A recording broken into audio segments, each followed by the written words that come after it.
Que a paz, a graça e o conhecimento de Cristo Jesus nos sejam multiplicados nessa tarde, essa manhã ou nessa noite.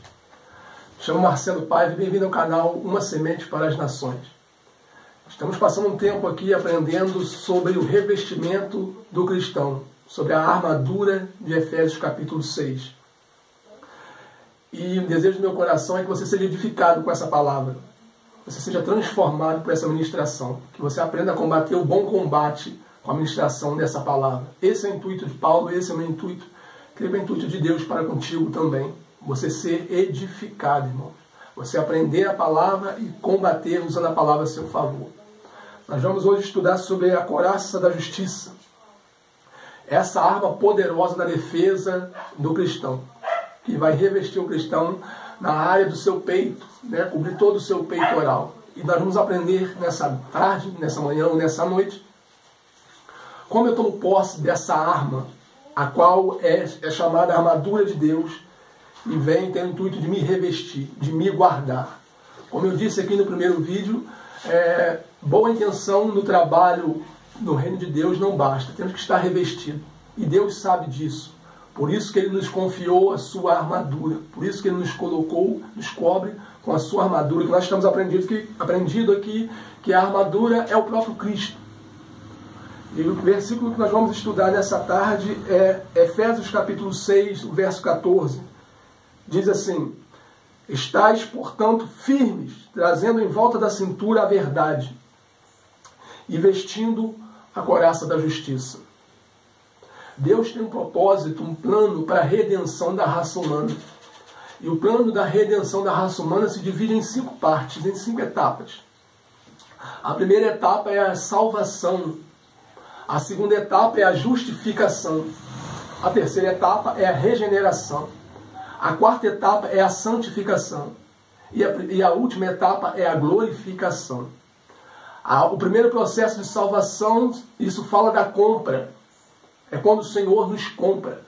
É interessante você entender essa introdução para que você entenda toda a eficácia da armadura do Senhor, da couraça da justiça propriamente dita. A salvação é a primeira etapa, é quando o Senhor nos compra.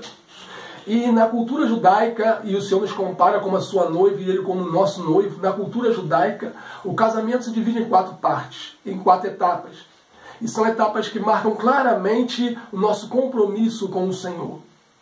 A primeira etapa é quando o Senhor do casamento judaico, é quando o noivo escolhe a noiva. A segunda etapa é quando o noivo paga o preço pela noiva. A terceira etapa é quando o noivo vai construir a sua morada, né? Construir a casa. É a terceira etapa. E a quarta etapa é quando o noivo volta para celebrar a festa com a noiva, que é o casamento, se chama bodas. Isso fala claramente da nossa caminhada cristã, da nossa vida com Ele. Ele nos escolheu.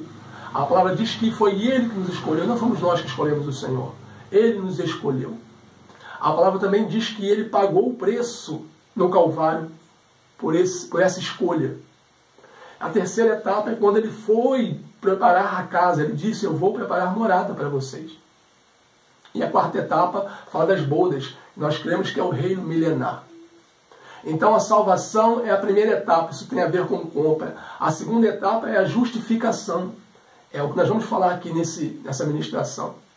É quando Ele nos torna justos, justificados por seu sangue. Deixamos de ser pecadores, isso é fundamental para o seu entendimento. Deixamos de ser pecadores para nos transformarmos em santos.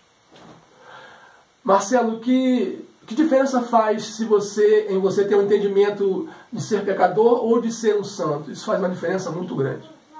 Porque se a sua mentalidade, se você tiver a mentalidade de que você é um pecador, embora a palavra diz que você é um justificado, um santo, um justo, um justificado, um justo, você vai entender, meu irmão, que como você não sendo mais pecador, você não tem mais compromisso para com o pecado.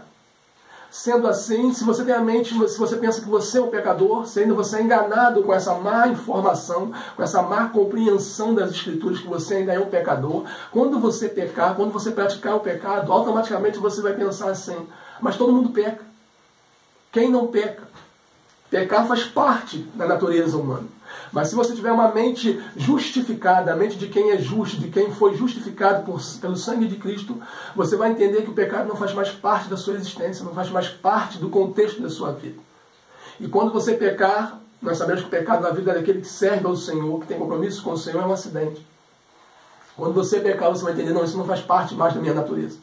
Eu preciso me arrepender, eu preciso mudar de vida, eu preciso ter uma postura nova com respeito a isso. Isso fala de justificação. É quando ele nos justifica. E o terceiro processo é a regeneração. Isso fala da isso fala da adoção dele, a nossa adoção como filhos. É quando ele nos adota como filhos. E não só nos adota, irmãos, como filhos, mas também nos torna semelhantes a ele. Nos torna em filhos de Deus. A quarta etapa é a qual nós estamos, que nós conhecemos como santificação, que é um processo contínuo. É um processo diário. Eu sou santo, mas eu sou santo pela santificação que vem do Calvário. Mas é um processo contínuo. A palavra nos diz, o apóstolo Pedro nos diz que nós temos que ser santos, porque ele é santo.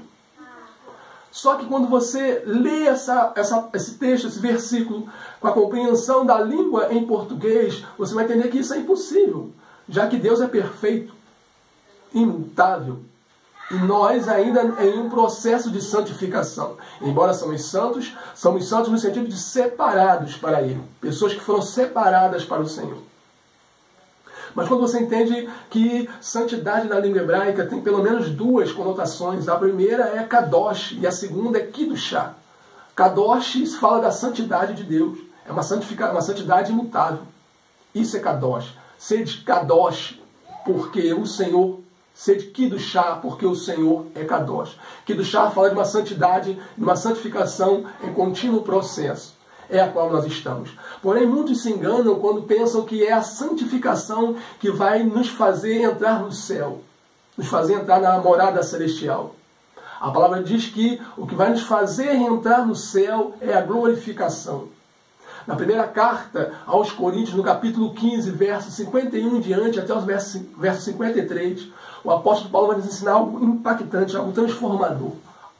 Que ele diz que nem todos dormiremos, mas todos nós seremos transformados em um abrir e piscar de olhos. Então diz ali, na primeira carta aos Coríntios, que o arrebatamento vai acontecer, mas que antes do arrebatamento acontecer, irmãos, acontece algo antes.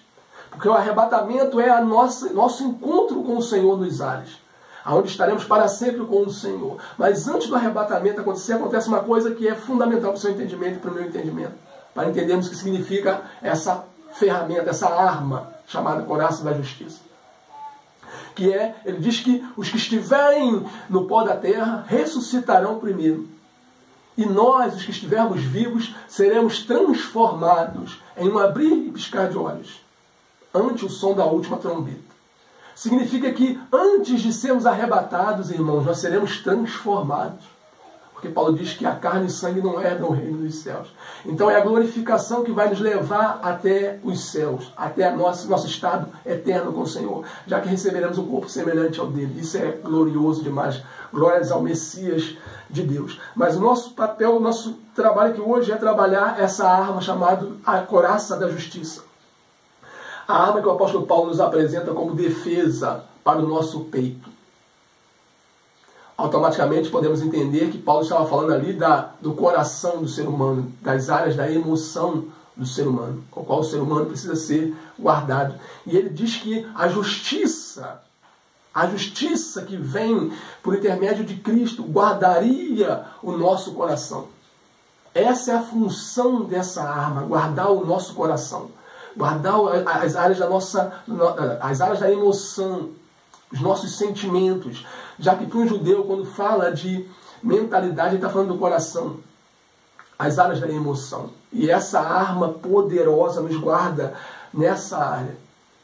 Por estarmos num combate e podemos até vencer os nossos inimigos, que sabemos que a nossa luta não é contra a carne nem sangue, contra principados e potestades, contra inimigos invisíveis. Nós podemos vencer essas batalhas porque o Senhor nos garantiu a vitória. Nós somos mais do que vencedores por meio dele que nos amou.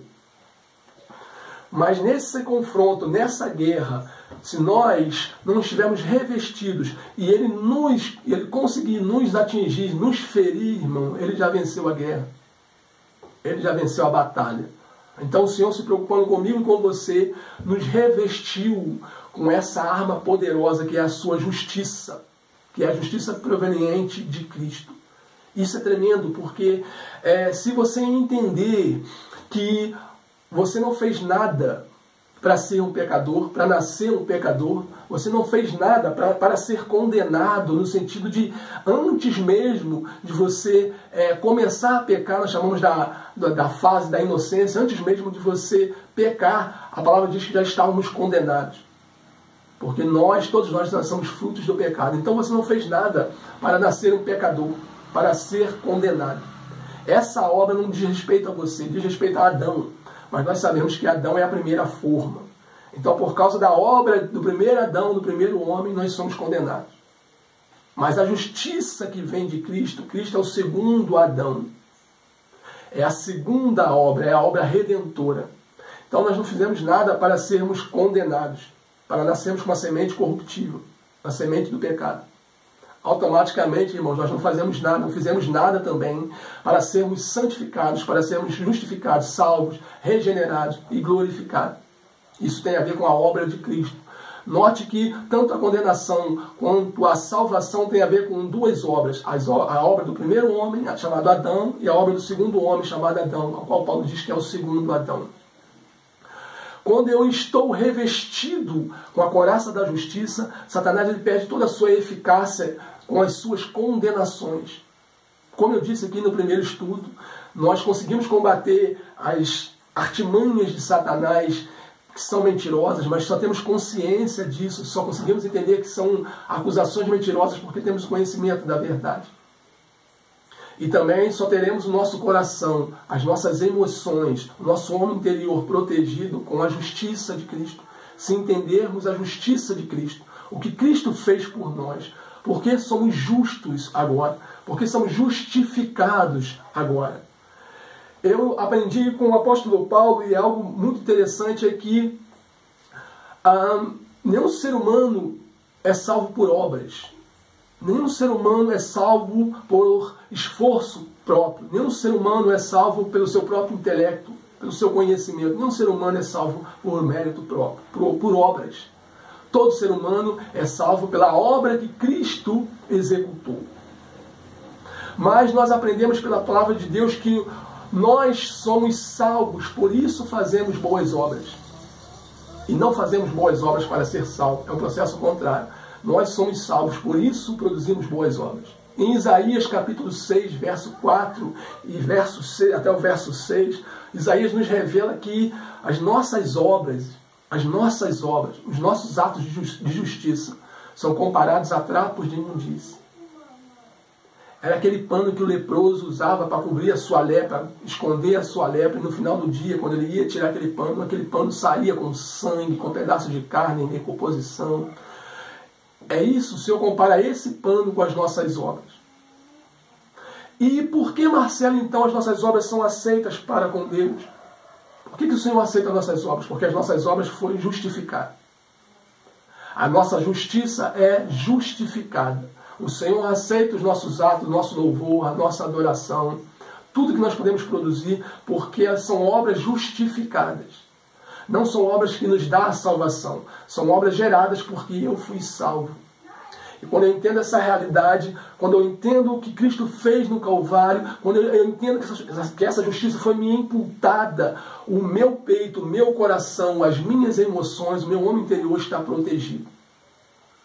Como eu me revisto dessa armadura, Marcelo, dessa arma, como eu me revisto da couraça da justiça, você precisa entender o que Cristo fez por você. Você precisa entender o que Cristo conquistou no Calvário. Ele disse a palavra aramaica tetelestai, que quer dizer está consumado. Ou no sentido literal da coisa, está pago. A sua dívida está paga. E isso é a justiça. O apóstolo Paulo diz que ele nos imputou a sua justiça. Ele nos transferiu a sua justiça. Na primeira aliança, os homens tinham que andar em obediência para permanecer em triunfo, em vitória, para permanecer na presença do Senhor. Eles dependiam da sua obediência. O povo dependia da obediência do seu líder. Mas Cristo é o nosso líder. E nós entendemos que pela a justiça, pela obediência de Jesus, pelo compromisso de Jesus, por ele ter obedecido ao Pai até a morte, isso nos é imputado por justiça.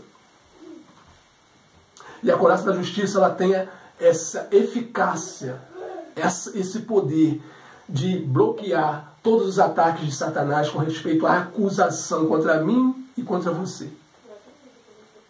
Quando você peca, um exemplo, quando você peca e sobe a condenação, sobe aquela sensação de culpa, aquela sensação de que você fez algo que não deveria ter feito, e você deve se sentir assim, porque nós somos santos, mas estamos no processo de santificação. O pecado tem que gerar em você, gerar em mim o mesmo sentimento que gera em Deus.